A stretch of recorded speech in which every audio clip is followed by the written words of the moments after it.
Estamos en Descubre la U con el profesor Luis Carlos Castillo, dialogando sobre las consecuencias del COVID-19 pasada la pandemia. Profesor Luis Carlos, ¿por qué dice usted que el distanciamiento entre las personas no es democrático?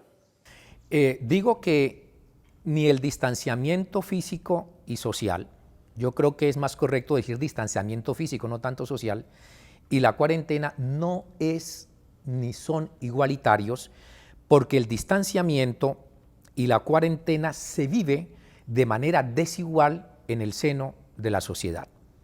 No es lo mismo, como decía ahora, estar confinado en un espacio de 40 metros cuadrados donde conviven 5 o 6 personas durante días en los cuales no salen, a estar confinado en un espacio de 400 metros cuadrados, 2 personas con todos los equipamientos correspondientes.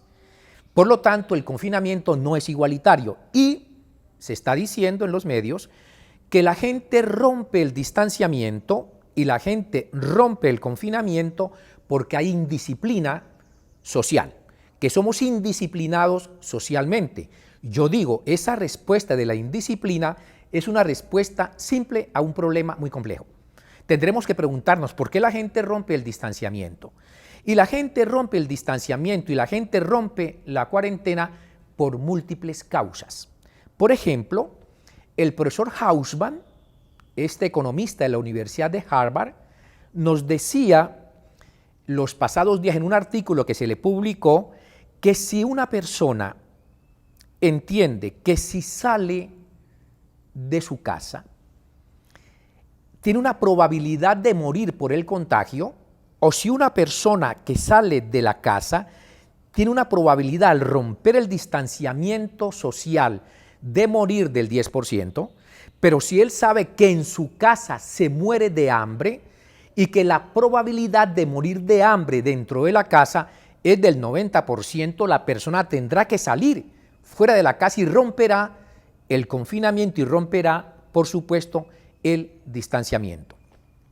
¿Por qué la gente rompe el distanciamiento social? ¿Y por qué la gente rompe la cuarentena? Hay múltiples causas. Una primera tiene que ver con la supervivencia de las personas.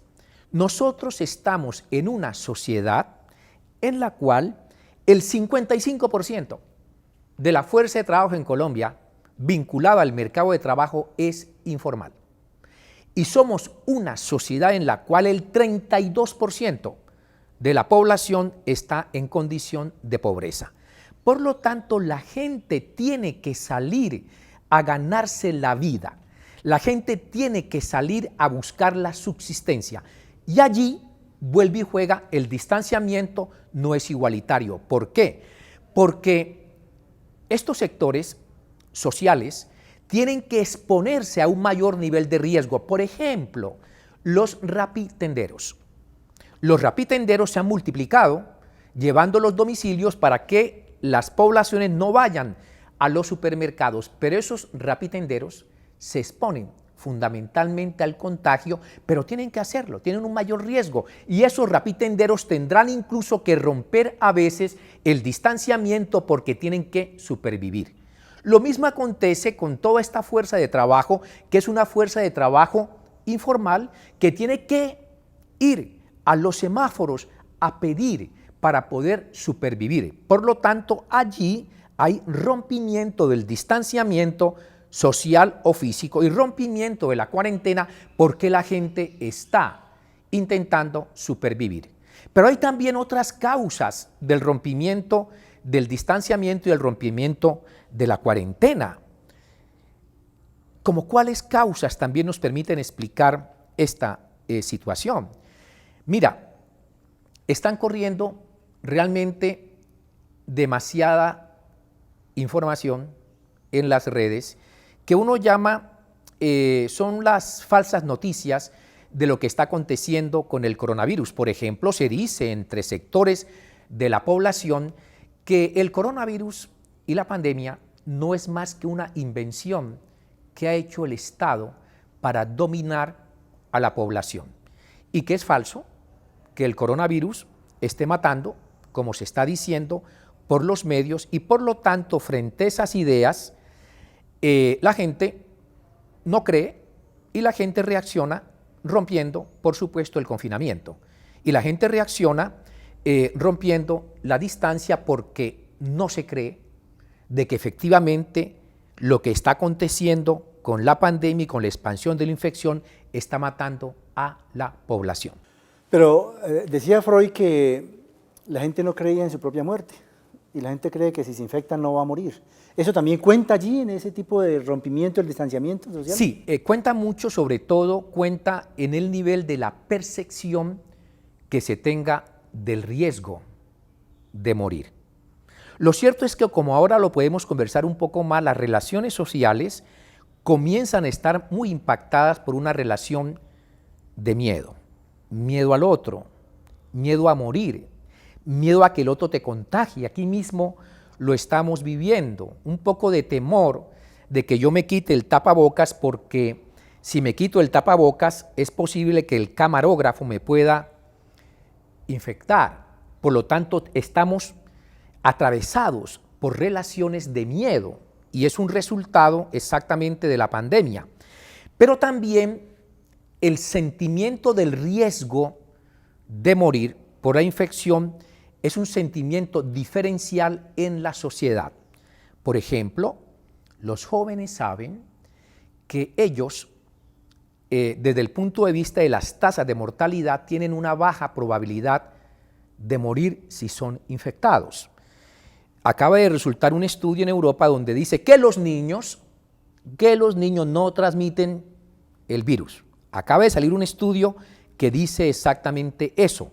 Por el contrario, en las poblaciones mayores de 70 años, la probabilidad de morir, si la persona es contagiada y tiene una enfermedad preexistente, es muy alta. Por lo tanto, la percepción del riesgo también se convierte en un elemento importante para romper el confinamiento y no guardar el distanciamiento. Un joven de 15 años o de 20 años, él piensa que es difícil que se pueda infectar y además él piensa que si se infecta, la probabilidad de morir es bastante baja. Por lo tanto, su percepción del riesgo es baja. Y eso puede llevarlo a romper el distanciamiento y a romper el confinamiento o la cuarentena. Por lo tanto, está jugando ahí también un problema de la percepción del riesgo de morir y de ser contagiado. Claro, y entonces si baja la percepción del riesgo, la persona cree que no tiene riesgo, entonces toma o hace algunas acciones que lo llevan a contaminarse y a contaminar a los demás.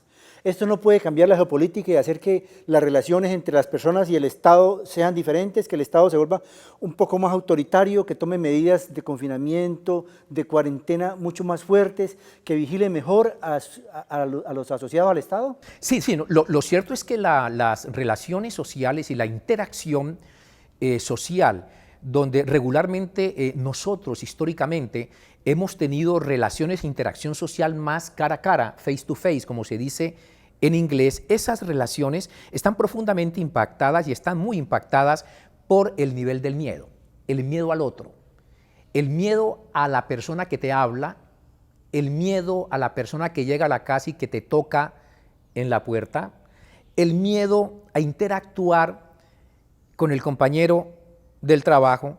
Realmente estamos, si se quiere, en estos momentos entrando a un cierto momento de la sociedad del imperio del miedo.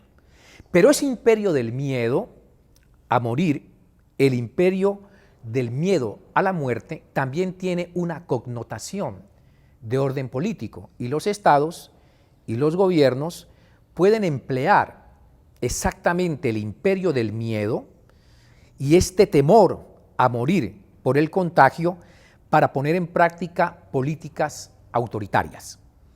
¿Y por qué políticas autoritarias? Fundamentalmente porque frente a la disyuntiva de la seguridad o de la libertad, nosotros optamos por la seguridad, porque la seguridad tiene implícito la defensa de la vida. Y entonces, frente al imperio del miedo, y frente al imperio de la muerte, entonces las medidas de seguridad que imponen los estados se imponen dentro de la sociedad. Y esas medidas pueden ser medidas autoritarias que pasan por encima de los derechos humanos. Profesor Luis Carlos Castillo, mil gracias por acompañarnos en Descubre la U. Hasta pronto.